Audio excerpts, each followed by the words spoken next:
Campaign, এই না ভোটের ক্যাম্পেইনের মধ্য দিয়ে আওয়ামী লীগ ফিরে আসবে।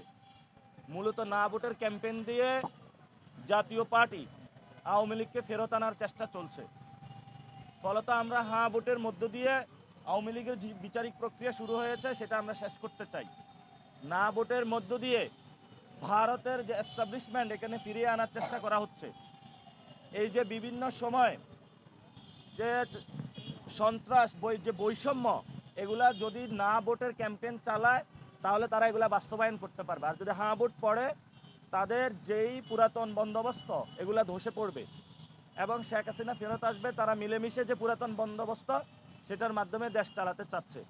এজন্য আমরা বলবো যে যদি ওসমান হাদির বিচার করতে হয়, যদি মুসাব্বিরের বিচার করতে হয়, যদি সাম্য হত্যাকাণ্ডের বিচার করতে হয়, যদি খালেদা জিয়া যেভাবে ওনার উপরে অত্যাচার চালানো হয়েছিল এটা যদি বন্ধ করতে হয়, যদি বিএনপি জামায়াতের নেতা কর্মীদের উপরে অত্যাচার বন্ধ করতে হয়, যদি আমাদের দ্রব্য মূল্যের দাম কমাতে হয়, যদি বাংলাদেশটাকে শিক্ষা ব্যবস্থা স্বাস্থ্য ব্যবস্থা ঠিক করতে হয়, তাহলে হ্যাঁ ভোট প্রয়োজন।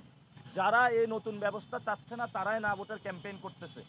আমরা তাদের প্রতি আহ্বান জানাবো, সুযোগ এসেছে, বাংলাদেশপন্থী হন। বাংলাদেশপন্থী কথা বলে বাংলাদেশ বিরোধী রাজনীতি করবেন না। আমরা এই হ্যাঁ ভোটের মধ্য দিয়ে সত্যিকার অর্থে বাংলাদেশ পন্থা বাংলাদেশে প্রতিষ্ঠা করতে চাই। যে স্ট্র্যাটেজি বা যেভাবে আমি সেট আপ করেছি, কেউ গাড়ির উপরে বসে হাত নাড়ায়। আমি ফজর থেকে আসা পর্যন্ত মসজিদে যাচ্ছি, ফজরের নামাজ পড়ে সকল মুসল্লিদের সাথে কথা বলছি, ফজরের নামাজ পড়ে মুসল্লিদের সাথে কথা বলে কাঁচা বাজার একটু ঘোরাফেরা করি। তো মসজিদ থেকে যখন বের হয়ে টুপিটা মাথায় থাকে এবং মসজিদে তো টুপি পরে নামাজ পড়তে হবে। এবং আমার মসজিদে গেলে অনেকে বলে যে হাজি ভাইরে আমরা টুপি পরাইয়া দিছি, আপনি টুপি পরেন। ইমাম সাহেব বলে যে টুপি পরে নামাজ পড়েন। এখন আপনারা যখন শুক্রবারে নামাজ পড়েন তখন তো টুপি পরেই পড়েন। এবং ওই মসজিদ থেকে বের হওয়ার পরে ক্যাম্পেইনে আমি তো সাথে সাথে টুপিটা খুলে ফেলতে পারি না। তো এটা নির্বাচনী টুপি না, এটা হলো হাদিবের যে ক্যাম্পেইন স্ট্র্যাটেজি, মসজিদ ভিত্তিক ক্যাম্পেইন। আমি ওটাতে গিয়েছি এবং সবাই বলছে ওই ক্যাম্পেইনটাতে যাওয়ার জন্য। এবং আমার অনেক হাদিবের বক্তবৃন্দের সাথে দেখা হচ্ছে, কথা হচ্ছে, ওনার বিচার চাচ্ছে, আমরাও বলতেছি, ওনার ফ্যামিলির জন্য দোয়া করতেছি, ইনকিলাব মঞ্চের জন্য আমরা সবার সহযোগিতা চাচ্ছি যাতে আমরা তাদেরকে রক্ষা করতে পারি। এবং সাথে সাথে হাদি ভাই যে ইনসাফের রাজনীতির কথা বলেছেন, সেই ইনসাফের রাজনীতি আমরা প্রতিষ্ঠা করতে পারি। আপনারা জানেন আমাদের একটা আজাদি পদযাত্রা চলছে। আমাদের এখানে সাংস্কৃতিক গোলামি রয়েছে, অর্থনৈতিক পরাধীনতা রয়েছে, রাজনৈতিক পরাধীনতা রয়েছে। এসব পরাধীনতা থেকে মুক্ত হওয়ার জন্য আমাদের আজাদি পদযাত্রা চলমান আছে।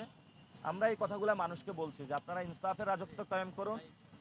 অর্থনৈতিক, সাংস্কৃতিক, রাজনৈতিক যে পরাধীনতা রয়েছে সেটা থেকে আমাদের আজাদ পাইতে হবে এবং আমরা একটা নতুন বাংলাদেশ গঠন করতে চাই।